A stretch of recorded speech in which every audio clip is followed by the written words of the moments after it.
Good evening, ladies and gentlemen, and welcome to a special Facebook Live meeting, a conversation with the SFDR Board and our Superintendent, Dr. Rios. Tonight, our broadcast is being simulcast on Facebook, Spectrum, and also streaming on our webpage. You will have an opportunity tonight to ask our panel questions that you may have in regards to the tax ratification election. We will begin tonight's presentation with a 30-second video summarizing the tax ratification election. The San Felipe Del Rio CISD Tax Ratification Election, or TRE, is not about raising school property taxes. The TRE proposition requires voter approval to restructure and combine the interest and sinking portion of the school tax rate with the maintenance and operation portion of the tax rate. If approved, taxpayers will pay the same overall school tax rate of 1.1598, not a cent more, and the restructured tax rate will generate an estimated $3.5 million in 2018 and $1.6 million in additional state revenue in future years. You will have an opportunity tonight to address our panel in regards to the tax ratification proposition. Comments should not attack our panel, administration, or staff. As a reminder, tomorrow, Tuesday, November 2018, is Election Day, and it will be from 7 a.m. to 7 p.m. At this time, I would like to introduce our panel. To the far left, we have Dr. Carlos H. Rios. On the center, we have our board president, Mr. Raymond P. Mesa. Hello. And to the right, we have our board member, Alfredo Contreras. Good afternoon. And we will begin with understanding the 2018 TRE. Thank you for the introduction, Reno. Over the next few minutes, we'll take our viewers through some slides to explain the tax ratification election. Beforehand, we'll share with you that there are two types of tax ratification elections. There's a tax ratification like the one that was recently held in San Antonio, where it's an outright tax increase. That election in San Antonio failed. Then there's a tax ratification election that is a tax swap, much like the one that Eagle Pass ISD had last year, and it was successful. Our Board of Trustees has approved the tax ratification election that is a tax swap. That means it's no increase to our taxpayers whatsoever. Every one of our citizens should have received their tax statement for this year's taxes, and they'll see that the tax rate, if they look over here on the far right-hand side, of course it won't be circled in red, but they'll see that the tax rate indicates 1.1598. This is the same tax rate you had last year. It's the tax rate you'll have this year. And it will be the tax rate you'll have next year. There is absolutely no tax increase. However, we do have to ask for voter approval to swap pennies from the interest and sinking to the maintenance and operation fund. Hopefully the next few slides will shed some light on this process.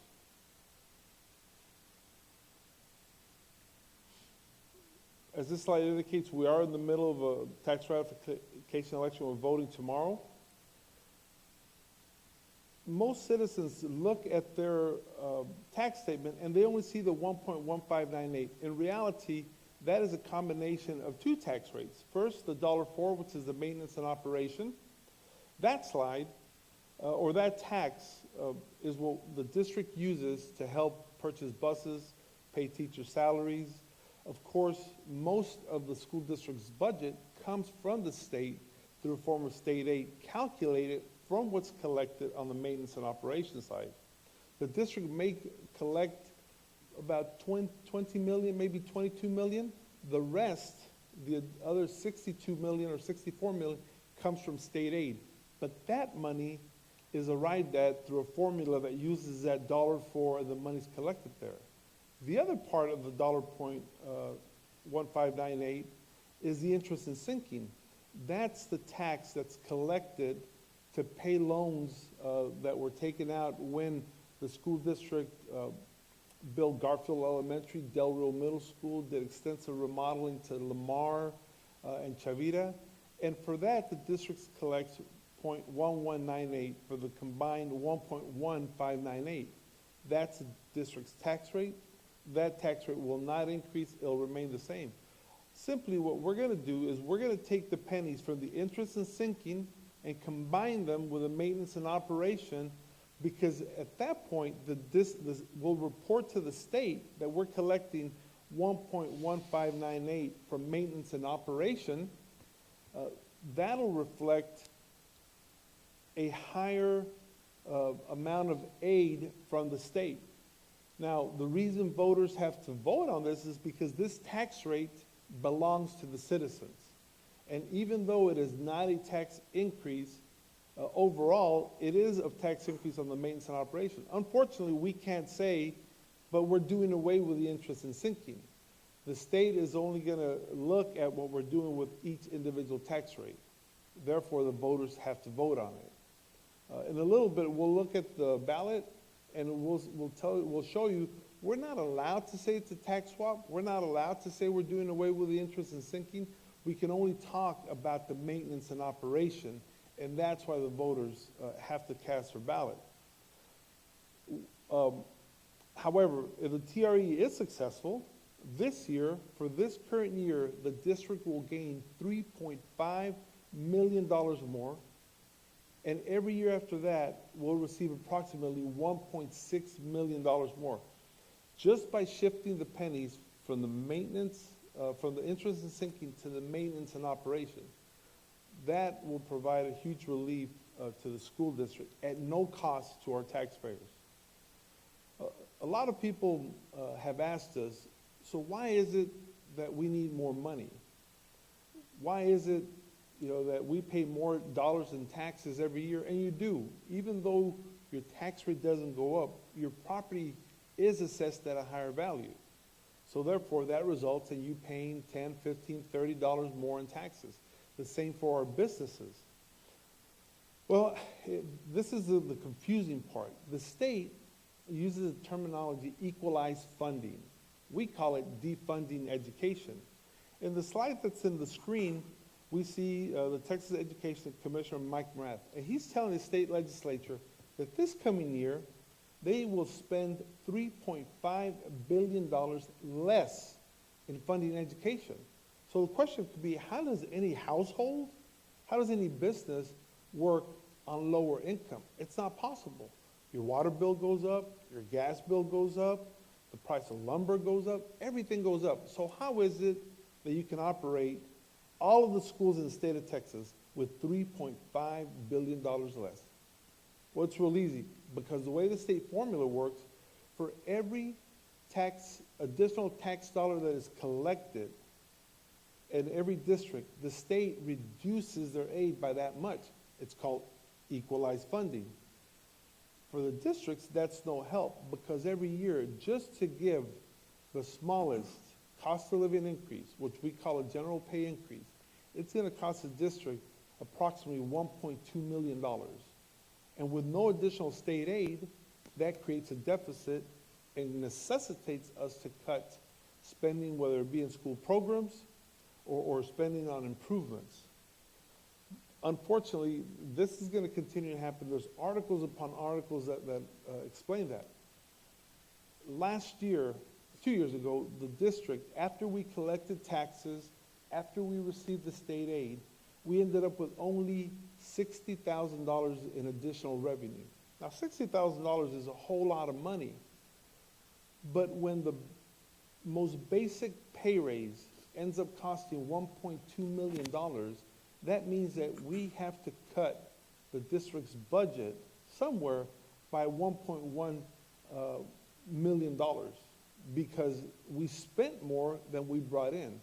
So since I've been superintendent, we've had to cut spending. For example, we no longer have kindergarten aides. We no longer replace PE coaches and librarians with certified PE coaches or librarians. We hire instructional aides. This past year, we went from having a pull-out GT program to an inclusion GT program. And we've had to start thinking about what cuts to recommend to the board this coming year, because if the TRE isn't successful, we will have the need to cut. And then if the board elects to give teachers a pay raise, then that just increases where we have to cut. Now, another question that comes up is how will the district pay their debt if we're taking the money out of the interest and sinking?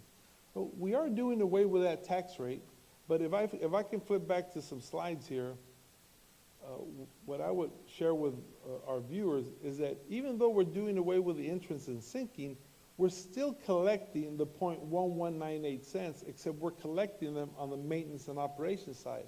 So the income from the district side will still be there to pay our debt.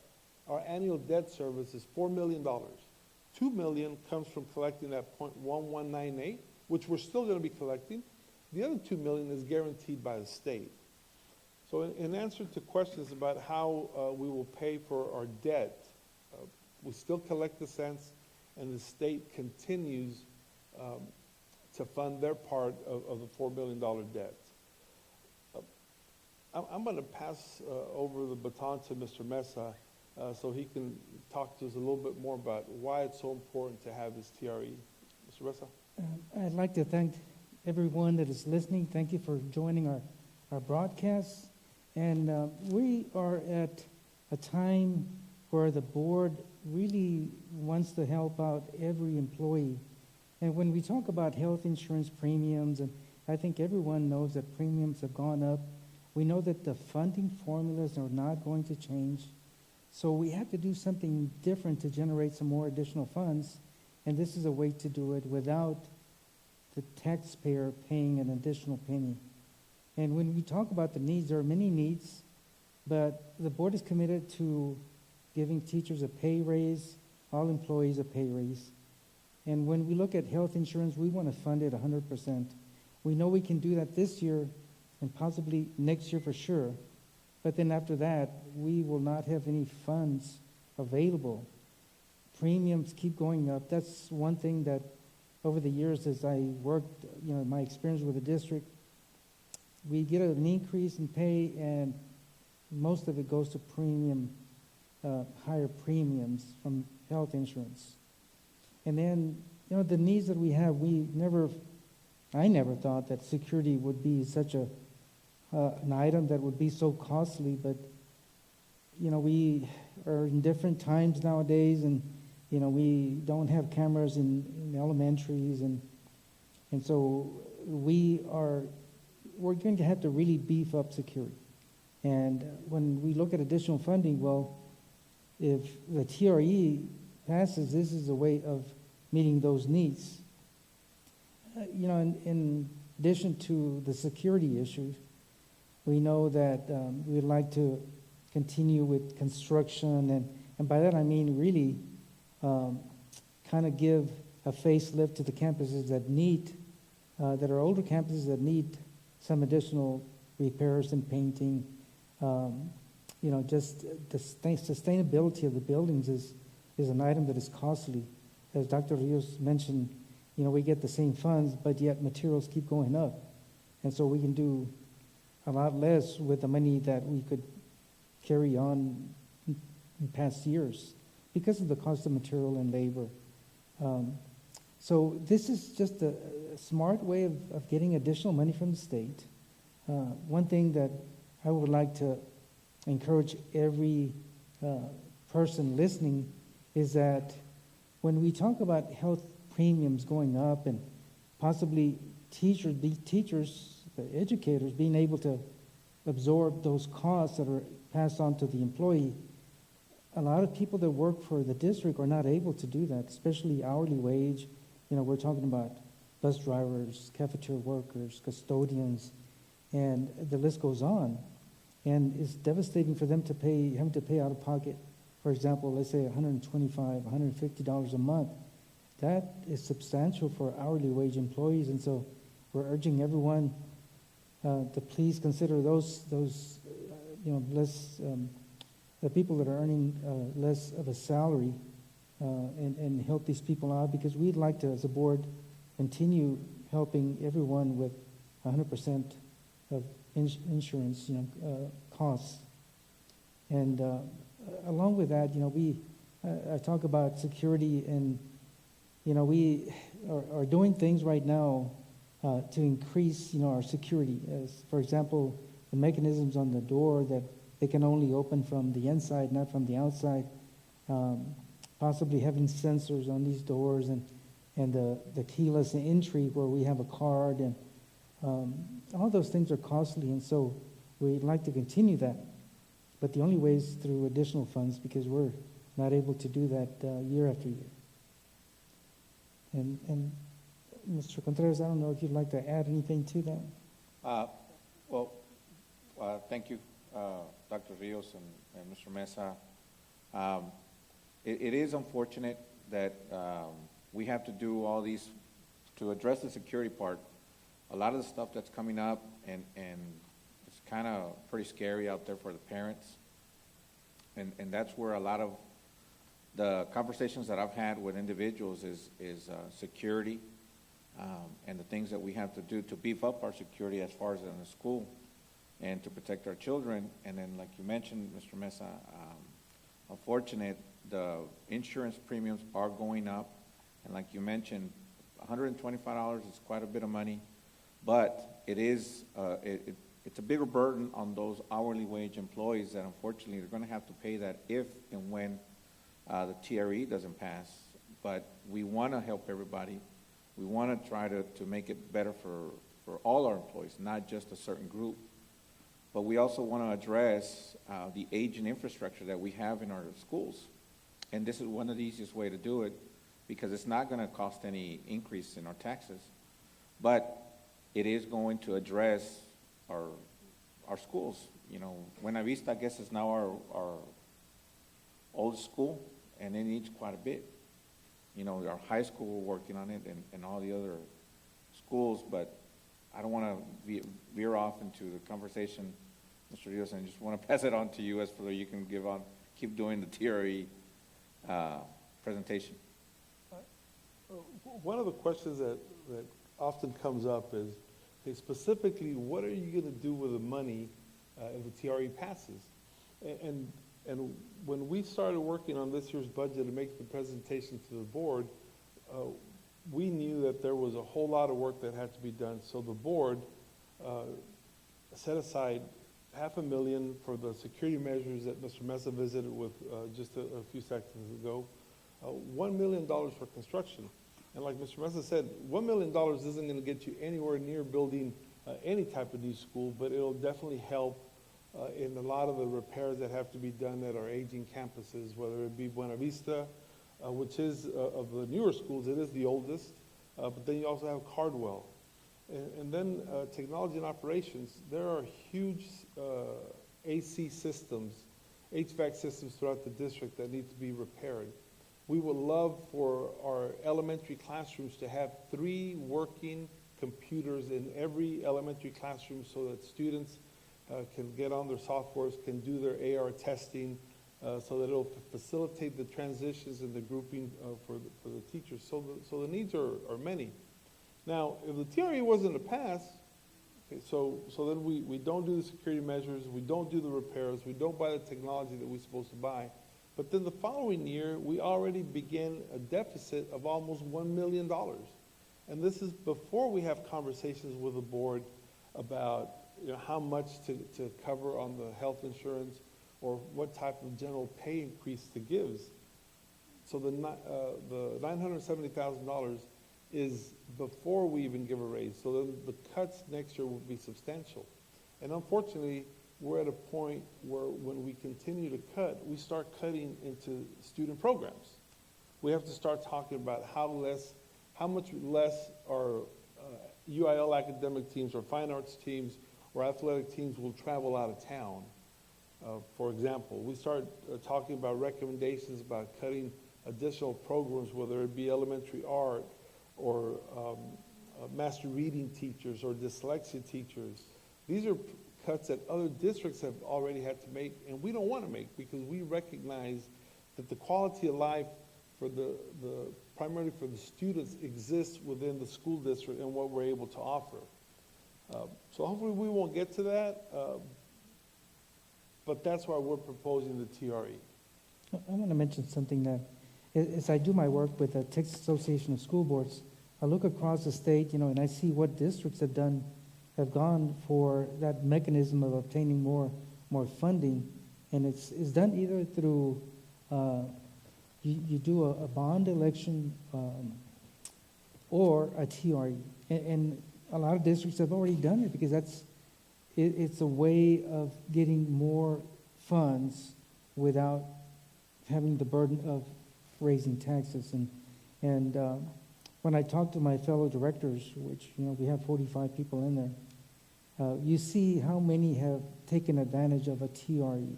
And Dr. Rios mentioned Eagle Pass and San Antonio. Those are some examples. And yes, there are two versions of it, a swap and an increase. We're simply doing a swap, which is no increase to the taxpayer. And we know when we talk about the formulas that the state is using, we know it's not going to change next year or 2 years from now. And this is something when we go to the campuses, there's questions that are asked by faculty, and they ask, when is this funding going to become available? It will become available this year. So that's something that we look forward to, that additional $3.5 million with no burden on the taxpayers. That is, go ahead, sir.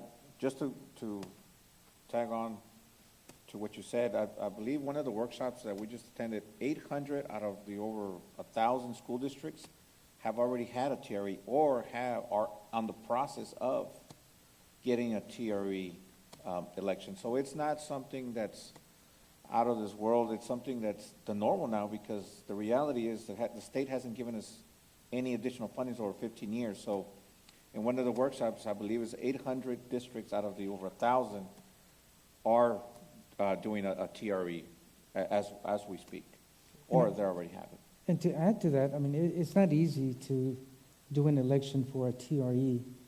There's many people that have gathered, again, to listen to either board members and, again, with administration on explaining what a TRE is. It is complicated. The wording, especially on the ballot, is somewhat complicated. And so they've asked those important questions, and I think there's a lot of work, that legwork that has to be done, in going to talk to special groups, and not only that, to faculty and then parents of students in the different schools and the different organizations out there. So there's a lot of legwork that has to be done to be able to, again, be able to pass a TRE election.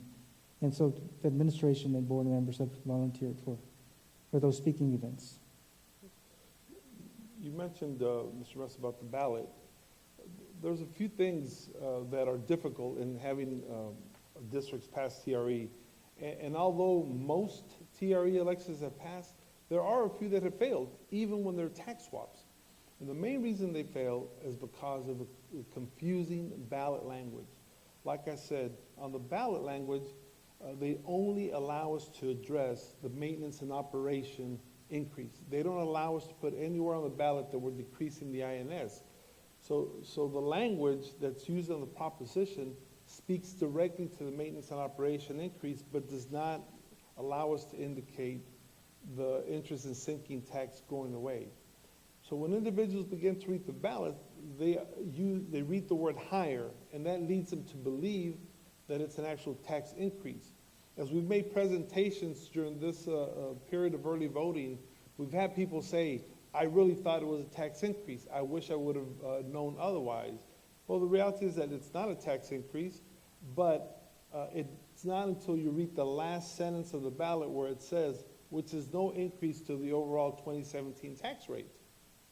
And it's unfortunate. So we urge people to read the proposition in its entirety. We urge people to look for the proposition because it's the last item on the ballot.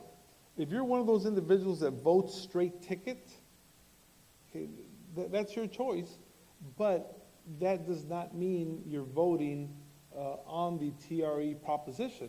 You can vote straight ticket, but then you still have to turn the ballot around, go to the proposition, read it, and then cast your vote at the bottom. Do not be confused thinking that the proposition is voted on by voting straight ticket. Straight ticket only aligns you with a certain party. The proposition is not party affiliated in any way, shape, or form. So for those of you that haven't voted, we urge you to turn the ballot around and vote on the last item, which is a proposition. Once again, I want to remind everybody watching our viewing audience that Election Day is on Tuesday, November the 6th, 2018. That is tomorrow from 7 a.m. to 7 p.m. For more detailed information, you can always log into www.sfdr-cisd.org/TRE. There you'll find more PowerPoints, sample ballots, and technical information in regards to the tax ratification election. Once again, you can always view this broadcast. It will be aired repeatedly up through tomorrow, 7 p.m. Before we open up our panel up to questions, we would like to remind everybody that this is an opportunity for you to address tonight's panel on the tax ratification election. Comments should not attack our panel, administration, or staff. We have a question from Daniel Samaripa, and this will be addressed to Mr. Contreras. Does this raise our taxes? Be real. No, it does not. It's just a tax swap. As everybody knows, you have the M&O and the INS, maintenance and operation, and interest and sinking. So to make it simple, and I think that's the easiest way for me to explain it, is basically combining both or swapping, the few cents from the INS into the M&O, or you're simplifying it, or you're combining it, and that's basically what it is. We're still going to be able to pay any loan debt or any debt from the INS through the M&O, but simply saying it's just a tax swap. That's all it is. Thank you for the question, though. The next question, how will the TRE affect over 65 years of age or disabled taxpayers? Mr. Mesa. Well, when you look at the aging infrastructure and the schools in our environment, it'll improve every campus as far as security. But you're looking at, let's say, 65 or over. Well, if you don't have any children, you might have grandchildren. That certainly safety is a big factor when we look at what is happening around the world. And whether you don't have grandchildren, you'll have relatives that are attending our schools. And when we look at everything that is happening, we can't say that it won't happen in Del Rio. We cannot be thinking of that. So, we look at cameras, we look at perimeter fencing, we're looking at personnel, whatever we can, again, beef up our security so that we can make sure that everyone in our schools. And I know, when you look at, let's say, people that are elderly, there's bound to be relatives that are attending our public schools. And those are precious lives that we have at our responsibility. And again, we have them for the majority part of the day, and we want to make sure that they're secure. When we have cameras in secondary and we don't have them in elementary, well, that is one of the priorities, to make sure that we have cameras and single point of entries, and making sure that everyone that comes across that entry door is one that is allowed to enter that campus, and so that our young ones can be secure. Once again, we want to invite everybody watching via Facebook to add your comment to our live feed to ask the question that you may have in regards to the TRE. The next question is for Dr. Rios. Dr. Rios, why does the district need more operational funds?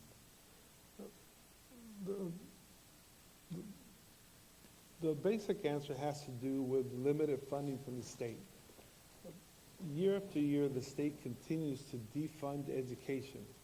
This year, the Commissioner of Education has told the state legislature that the education budget for the state of Texas will be reduced by $3.5 billion. The Commissioner is asking for less money to run schools. That means, and he's indicated, that he is expecting for the local property taxes to shoulder the burden of education without increasing the overall funding. So they predicted, because they're really the ones that set the property values, they predicted that the fast-growing property values will equate to $3.5 billion. At the end of the day, we'll have the same money this year that we had last year however, with higher expenses. Having provide raises creates higher expenses, higher water bills, higher fuel bills, higher costs for purchasing buses. Unfortunately, as the economy evolves, we need more money to run the school, to run the same basic programs, but yet the state gives us less money. Excellent. Thank you very much, Dr. Rios. Mr. Mesa, will approval of the TRE affect the district's ability to repay its debt? It certainly will not. We're obligated, to pay any debt that we have. So, when we look at our financial rating, for example, we have the best financial rating in any district around us. And I think it's hard to get that rating that we have. We're obligated to pay any debt that we have, and we are certainly going to make sure that we do that. I mean, we're not going to, of course, neglect our debt. That's a responsibility that we have, and we certainly uphold to that to the highest ability that we can. In my experience that I've had with the district, we've always paid our loans and our responsibilities. We take those seriously, and in this tax ratification election, no way is it going to say that this will not cause us to be responsible and pay for the money that we owe. We're certainly going to pay everything that we owe. Thank you very much, Mr. Mesa. Mr. Contreras, this question is for you. If I'm paying more in property tax revenue, why does the district need more funding? Well, because I mentioned earlier, the reason we need more funding is, one, to keep our insurance for our employees solvent. In other words, we want to keep paying for the insurance for our employees. Pump more money into our students, because I really believe our students are lacking across the board on things that they can have in the classroom that can help them. Going from pre-K to kinder through high school, there's a lot of need to our students, our teachers, and all our employees. Their salaries, I think I don't think they're getting paid enough, to be honest with you. That's one of the things that when I became a candidate, I want to give them an increase. My vision is for us to be able to afford, not only for us to keep paying for the insurance for all our employees, but keep giving them salary increases because they need it. They desperately need it. And for our kids to be able to provide the safe, secure location at the schools with everything's happening nationwide. There's a lot of fears out there that parents have that they might not see their child. One of the conferences or workshops that I attended, one of the parents for Sandy Hook was there, and that's one of the things that she conveyed, that, the ugliest feeling is when you get a phone call that something happened in school and it pertains to your child. That parent sent her off on a school bus, never saw her again. And it can happen anywhere. So we want to make our school district better across the board and everything, in all facets.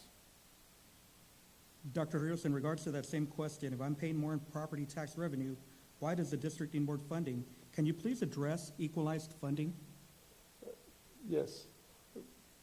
Again, I'll give the example here in a minute that I gave a little while ago. The state of Texas decreases their aid to the district by an amount equal to how much more dollars we collect. At the end of the day, our income stays the same from one year to the next. If this year we were to collect $1.2 million or $1.6 million more in local taxes because your property values went up, not because the rate went up, but your property values went up, so you paid more in taxes. Now, after we collect taxes from Mr. Gaddy's, from Dodge Ram, from all the businesses in town, and we find out that we collected $1.6 million more, the state is going to turn around and decrease their funding to the school district by that exact amount. So if I ended up with the same revenue this year that I did last year, I'm only allowed to spend the same amount of money. But that's impossible because a raise alone to our employees will cost a minimum of $1.2 million. The water bill is going to go up. The insurance is going to go up. Everything's going to go up. So in order for us to remain solvent, we have to decrease somewhere. Equalized funding just means that the more taxes I collect locally, the state reduces their funding by that much, and my income stays equal from one year to the next, yet my expenses don't. Thank you, Dr. Rios. Once again, I'd like to invite anybody watching to submit their question via Facebook Live in the comments section. We've gone through the questions already. We don't have any additional questions. In closing, Dr. Rios, would you like to say anything? Well, in closing, I would just ask anyone viewing today to have conversations with their friends and family, their neighbors, and to clearly indicate that the TRE is not a tax increase, it is a tax swap. Your taxes will not be affected, or your tax rate will not be affected in any way, shape, or form. And it's important that we know that piece. And second, that it costs more money to educate our children. Every year it costs more money, yet the state doesn't give us more money. As a matter of fact, they reduce the funding. And more importantly, I go back to the school district's rating. Our school district received a B rating from the Texas Education Agency, and that's huge. And I'd like to put that in perspective, what a B is. If we look at San Angelo ISD, Carl Dettlaw is the superintendent, there was a real good friend of mine. He was sharing with me that they scored a C. San Angelo ISD, who has more resources than Del Rio, scored a C. They have a university right in the middle of their district that produces certified science teachers, certified math teachers, all kinds of certified teachers. We don't have that resource, yet we're able to work with our teachers to provide the training that's necessary, set up dynamics where they collaborate with each other through planning protocol so that they can self-improve within each other. And we're able to obtain a B. A B is that huge. If you go down the road on the way to San Antonio, Uvalde scored an F. Now, I'm not picking on Uvalde, but that's just the reality. We get a B, San Angelo made a C, Uvalde made an F. A B is really good, and it indicates improvement. But we need the continued support of the state, which isn't coming, and our community to keep having the resources that our teachers need to be able to provide for your students. The larger districts in San Antonio, Northeast, North Side, they scored a B. Southwest scored a C.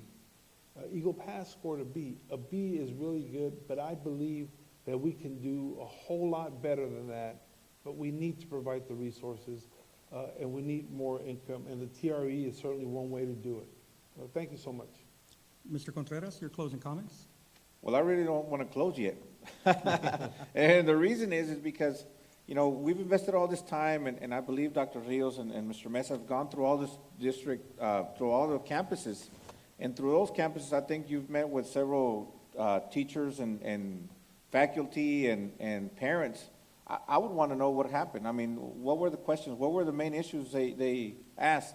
Any concerns? I mean, because I know I've met with several teachers and in groups, and I know what my concerns were. So I want to hear from Dr. Rios or from Mr. Mesa. I mean, what would it be? I mean, what were the concerns? I know in particular when we went to Chavira, throughout the presentation, I think there was a lady that brought up flooding and paving into the parking lot. And that's a legitimate concern. However, before we address that, like I mentioned to the lady at that point, it was going to be, for the playground, for their kids, pump it right back into something that the kids can actually, and our students can actually use. But that was a concern that the parent had, parking on the side, which I didn't know at the time because my daughter went to Chavira. Parking was no longer allowed on the side of the highway. So flooding and parking was a concern. So I would want to know from you that, from the campuses, any questions, any particular questions, because I think it's important to the board, as a whole, those things, where we're going to reinvest that money. Well, I want to mention a couple of things. We are elected officials, and we want for you to place your trust in us that we're doing the best to our ability. And when we, for example, the Safety Summit, you mentioned the training that was held in Austin, a very important safety summit that we viewed as well. You start looking at things to implement for our district to make it secure, and yet, we set an amount of $500,000. You exceed that amount very easily because of the cost of perimeter fencing, for example, or personnel, and we look at different things, and some things I can't mention to you because we're looking at making sure that we have that secure item that we need, that we are not at will to tell you what they are, because we want to make sure that that campus is secure. But security is one thing, and we mentioned students, but this is security for everyone. The gentleman, for example, that asked the question about, if they're 65 and, what are they going to see? Well, if our schools look good and, we keep up the sustainability of that campus, well, your house is going to increase in value. And if we scored a B, yes, that is outstanding. And so that is the selling point for a lot of real estate. And so we strive to do everything. And teachers, again, as I mentioned, asked like, okay, will this money be available ASAP? Yes. Will that money keep on coming? Well, yes. It'll be less after the first year, 3.5 the first year, 1.6 year after that. And as I mentioned, we don't see an immediate change in the funding formula. So it means, again, that we're able to do more with the money that we don't have at this point, but that we'll have an additional 1.6 every year. Yeah, and to mention that, it's like the gift that keeps on giving. That additional revenue, that 1.6 is going to keep on coming thanks to the TRE, which is no tax increases. So it's great. I know that with the city, we have the bridge, which was great because it really cost nothing, but we gained a lot. The TRE is somewhat similar because it's the gift that keeps on giving. It just keeps on coming.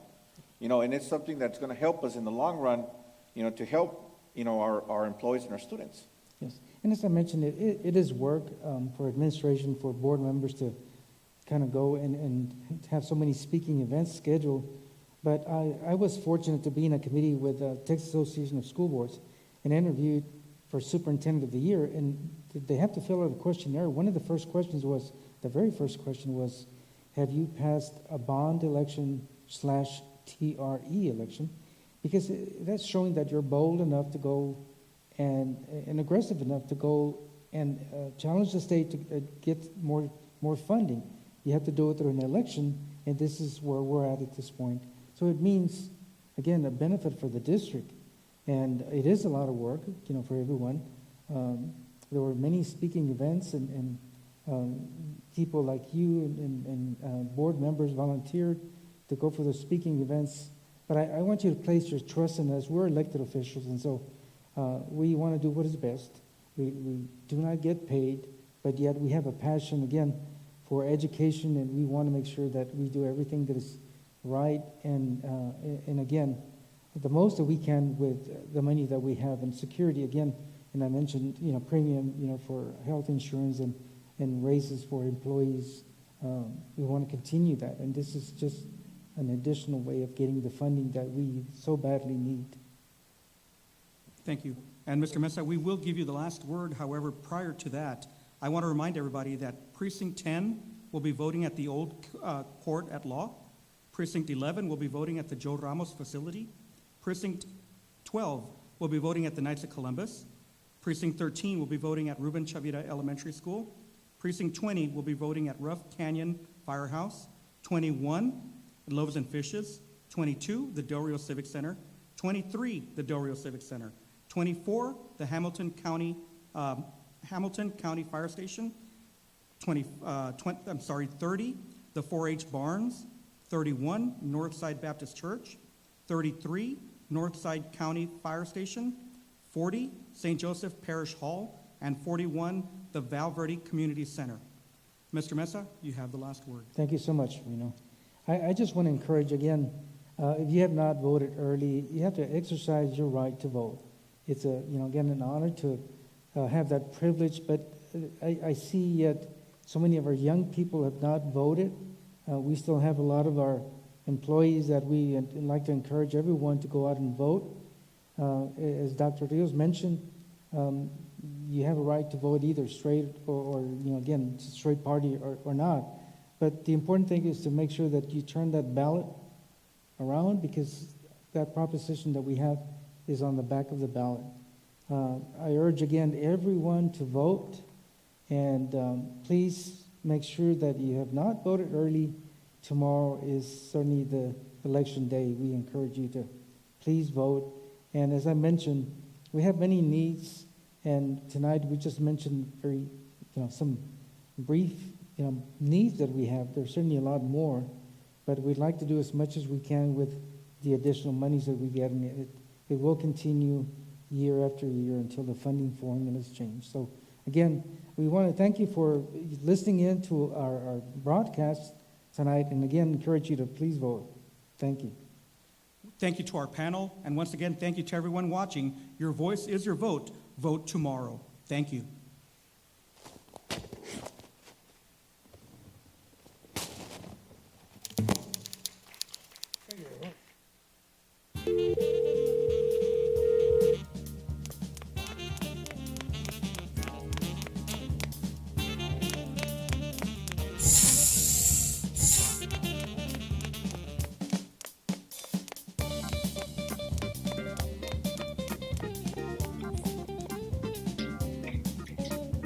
Hi, I'm Louis Amoski, and I'm here to sing the Yakarani Markets.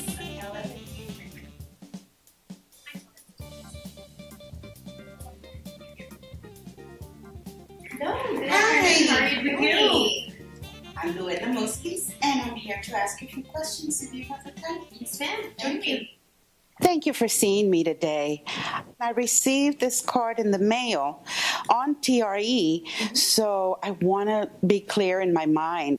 Oh, wow. What is the TRE? Thank you so much for the opportunity. Thank you for taking your time to come in to ask. Our district is one of many school districts in the state of Texas that has the opportunity to use its tax rate and take advantage of what TEA allows us to use is the tax ratification election, and to take our interest and sinking part of our tax rate and move those pennies over to our maintenance and operation tax rate so that the state could pay us more on our state funding. I am reading here that there is a breakdown of the 1.4, and then there is the 1198. That's a separate item. Mm-hmm. Yes, the maintenance and operation tax rate is the $4, and the entrance and sinking tax rate is the .1198. That tax rate is set every year based on the district's outstanding debt. Our outstanding debt is leveraged so that it doesn't fluctuate every year, so that we can balance the tax rate so that taxpayers do not see a fluctuating district tax rate. So we do keep it balanced, but we do have our district does pay an annually $4 million in debt for our bond payments. For I see. bonds that were issued in prior. And that's already within what we as taxpayers pay into. Our tax rate is broken up or is classified into two different tax rates when we send it into the state. Okay. Maintenance and operation is one classification, interest and sinking is another. Okay. For the taxpayer, they see one tax rate. Mm-hmm. When our intent is to take the interest and sinking pennies to use those to increase the maintenance and operation tax rate to remain with the same total tax rate. Based on the legal language of state law, because we're increasing the maintenance and operation tax rate, it requires a vote from the community because we're changing one of our tax rates. The fact that we're reducing the other tax rate does not require any voting from the community. The fact that we're taking the pennies from INS, moving them up into M&O does require voter approval because we're increasing that tax rate. But in total, we're not changing the tax rate. That is the important point right there. So our taxes do not change. Evidently, what is needed from us is approval for you as a district to join those two line items together on how they are reported to the state. And therefore, we can get monies back and possibly more monies? Yes, ma'am. We're estimated to generate about 3.5 million in additional revenue in the 18-19 school year, Mm-hmm. and then an additional 1.6 million in the 19-20 school year and beyond. And again, these are revenues generated from additional funding from the state, just from reclassifying our tax rate. And it's an increase to the maintenance and operation tax rate, not an increase to the total tax rate. Oh, wonderful. And we are able to use these monies for, as I see here, the building maintenances, transportation, and, salaries as well. And without even having to pay any extra taxes from the taxpayer. The tax ratification election is an opportunity for our school district to consolidate how we classify our tax rate to the state and keep our total tax rate, but increase our funding that we receive from the state. This does not change the total tax rate for our citizens. It will remain at 1.1598. It is simply, again, consolidating the tax rate that is sent to the state by taking our 0.1198 cents from INS and consolidating them with our maintenance and operation tax rate of $1.04. And that will that will allow the district an opportunity to receive additional revenues from the state. Thank you so very much. I appreciate it. Thank you. I would appreciate that. And if anybody has any questions, my door is always open. Thank you.